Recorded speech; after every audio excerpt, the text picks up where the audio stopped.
안녕하세요, 일렉트로캠입니다. 오늘은 한번 테슬라의 도조 슈퍼컴퓨터에 대해서 한번 알아볼까 하는데요.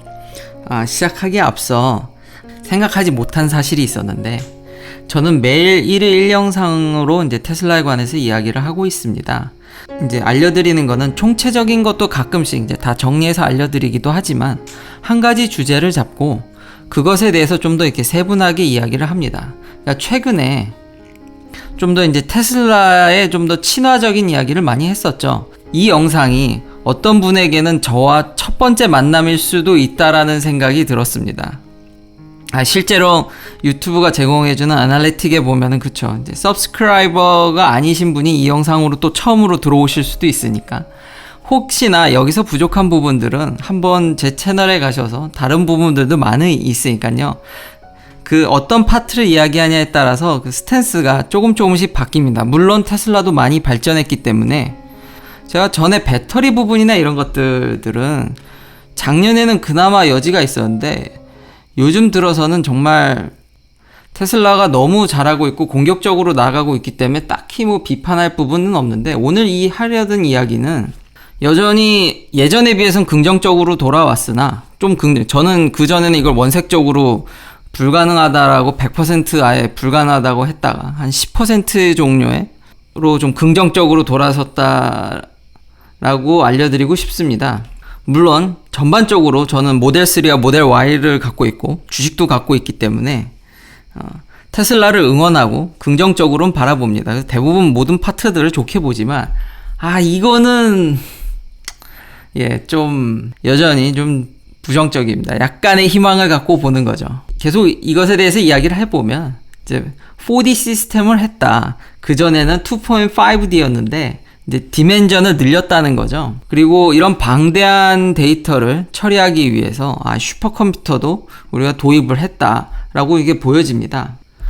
지난번에 이 라이다 없이는 그 거리감을 느끼기가 힘들기 때문에, 정확한 거리를 재기가 힘들기 때문에 자율주행에서 좀 힘들지만 카메라 베이스로도 라이다 같은 효과를 낼 수 있는 것을 제가 설명해 드렸는데요. 그것에 이제 한 차원 더 넘어가서, 이게 차원이라고 인식하기보다는 이런 뉴럴 네트워크를 쓰는 데 있어서 차원을 진짜 n개로 늘려버릴 수 있습니다. 그러니까 여러 가지 변수에 대해서 각각을 그냥 컴퓨테이션 한다고 생각하시면 됩니다.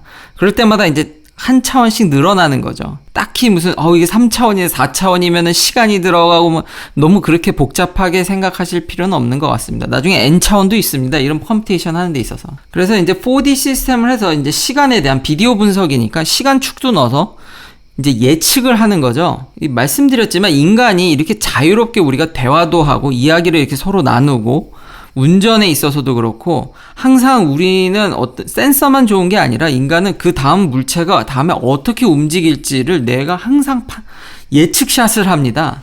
그렇기 때문에 우리가 굉장히 이렇게 부드럽게 움직이는 거지, 보고 반응하면 이미 늦죠. 그렇기 때문에 이 예측하는 게 중요한데, 시간에 따라서 그런 부분들을 좀 더 이제 보강했다는 겁니다. 그래서 이제 사람같이 예측을 할 수 있기 때문에 퀀텀 리프를 할 수 있다는 이야기도 하고 있는데요. 일단 경쟁사 대비 이게 저한테는 그렇게 새롭게 다가오지 않았던 이유는, 경쟁사도 이걸 하고 있죠. 예를 들면 웨이모를 볼까요? 웨이모도 벡터넷이라고 최근에 뉴럴 네트워크를 이용해가지고 이제 맵을 이용해서 차들이 어떻게 움직이고 이걸 어떻게 이제 모델링을 해야 될지에 대해서 똑같이 연구를 하고 있습니다. 이거 프레딕팅 비헤이비어죠. 다 예측을 하려고 하는 거죠. 그리고 심지어는 예전에 제가 소개시켜드렸듯이 우버도 하고 있습니다. 근데 우버는 퍼포먼스를 좀 더 객관적으로 비교를 하려고 해서 자기들이 더 낫다고도 얘기를 하고 있지만, 딱히 이 분야에 있어서는 제가 보기에 명확한 기준이 없어서 이렇듯 경쟁사들도 이렇게 비슷하게 움직이고 있습니다. 그러니까 딱 하나 차이가 뭐냐면, 다른 회사들은 테슬라만큼 리얼 데이터가 없다는 거죠. 테슬라는 기존에 팔아놓은 차들로 진짜 데이터를 넣는 것이고, 다른 경쟁사들은 이제 라이다의 도움도 있지만 뭐 시뮬레이션 데이터라든지 여러 가지들이 있는데요. 테슬라는 그것에 대해서 이제 비판을 했습니다. 시뮬레이션으로는 한계가 있다고. 그 본인이 그렇게 밝혔듯이 시뮬레이션에선 한계가 있습니다. 근데 이건 역시 테슬라한테도 적용이 됩니다.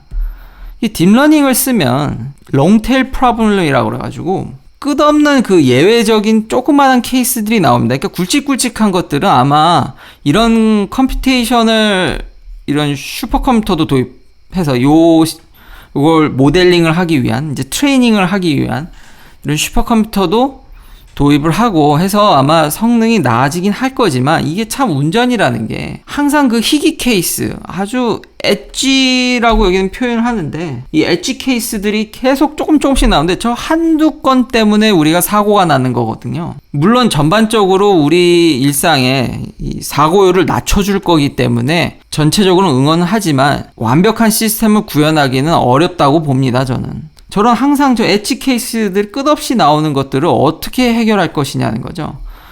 그렇기 때문에 이 딥러닝을 이용해 가지고는 엑스트라폴레이션이 안 된다는 이제 의견도 있습니다. 항상 인터폴레이션만 되는 거죠. 그러니까 새롭게 생기는 이 바깥 부분들에 대해서는 예측을 할 수 없다라는 거죠. 사람은 운전의 경험뿐만 아니라 다른 경험들, 정말 복잡 다양한 경험들이 모여서 사고에 대처할 능력을 생기게 만듭니다. 그러니까 인간이야말로 아이디어 fit extrapolation을 할 수 있는 거죠. 조그만한 데이터를 가지고 계속 그걸 확장할 수 있는 스스로. 그렇지만 아직 현재 딥러닝은 이 바깥을 확장하는 능력을 그렇게 보여주질 못했습니다. 그렇기 때문에 늘 그런 희귀 케이스, 예전에 제가 대만 사고도 보여드렸죠. 그래서 그냥 전혀 예상하지 못하는 일들, 그냥 갑자기 트럭이 길가에서 가로로 누워있을 거라고 누가 생각을 하겠습니까? 그럼 그냥 갖다 박는 거죠. 그런 경우들이 생기기 때문에 과연 레벨 5를 할 수 있을까? 여전히 저도 레벨 5에 대해서는 여전히 비관적입니다. 좀 여전히 90% 확률로 안 될 거라고 생각을 하고요. 그러나 이런 일련의 일들들이 우리의 차를 안전하게 만들어줄 확률을 높여주는 거죠. 그렇기 때문에 저는 테슬라 차량이 다른 차들에 비해서 안전하다고는 저는 생각을 합니다. 그런 부분에 있어서. 그리고 이렇게 높아진 데이터량이라든지 이런 컴퓨테이션 때문에 물론 이제 중앙에 있는 슈퍼컴퓨터가 이렇게 트레이닝을 하지만 이제 테슬라 차량들도 업그레이드를 하려고 합니다.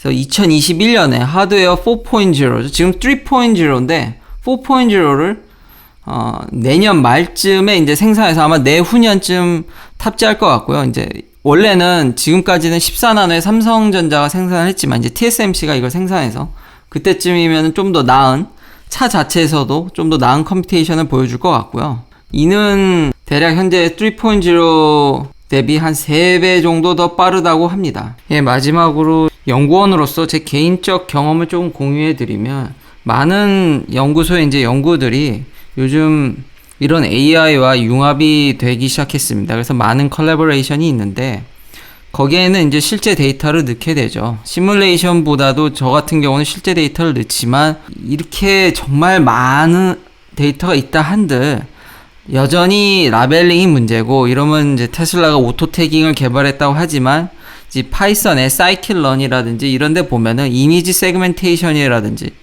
그러니까 좀 더 그 라벨링 하기 전에 구별하는 걸 좀 도와주는 그런 알고리즘들이 이미 나와 있어서 그런 걸 좀 잘 썼다고 느껴지지만 여전히 핵심 코어는 사람이 다 이렇게 일일이 아주 잘 해야 됩니다. 그렇기 때문에 제가 단순 이미지 이런 단순 구조를 인식하는데도 이렇게 힘이 드는데 그리고 딱히 지금 학계에서 보면은 재미난 연구들은 많지만 과연 일상 우리 산업에 영향을 줄 수 있을 만한 아직 그런 큰 임팩트 있는 것들이 아직까지는 나오고 있지 않습니다. 그리고 일론 머스크가 개인적 생각이니까 계속 여기까지만 해도 참 대단한 겁니다. 턴만 돼도 사거리에서 턴만 돼도 저는 여러분들에게 이번에 제가 그래서 혹시 몰라서 모델 Y를 살 때 FSD를 넣었는데 턴만 되더라도 보여드리고 싶은 것들이 굉장히 많습니다. 그리고 기존에 있는 기능도 꽤 만족스럽지만 조금 더 빨리 잘 구현만 되더라도 이미 내연기관 대비해서 엄청 앞서 있는 겁니다. 테슬라는. 제가 이렇게 영상을 만들면서 보면 내연기관 차들도 매년 항상 테슬라가 이렇게 하면은 우리가 제대로 만들면 잡을 거야 라고 하는데 그 얘기를 저는 오래전부터 전기차에 관심이 많았기 때문에 그 얘기를 한 몇 년째 계속 듣고 있죠. 근데 이번에는 정말 다들 GM을 비롯해서 현대 기아차들도 본격적으로 뛰어들 것 같긴 합니다. 이제는 준비하는 모습들이 예전과는 다르니까요. 기대감은 올라가 있지만 그 전까지 너무 계획을 많이 엎으셔서 그런 것들이 남아있는데, 아무리 그런 분위기라 할지라도 이 에브리띵 같이 이게 좀 너무 이렇게 오버해서 얘기할 필요가 있나, 여기까지만 구현해도 저는 굉장히 잘했다고 생각이 됩니다. 시청해주셔서 감사합니다. 그럼 내일도 테슬라 관련 이야기들로 찾아뵙겠습니다.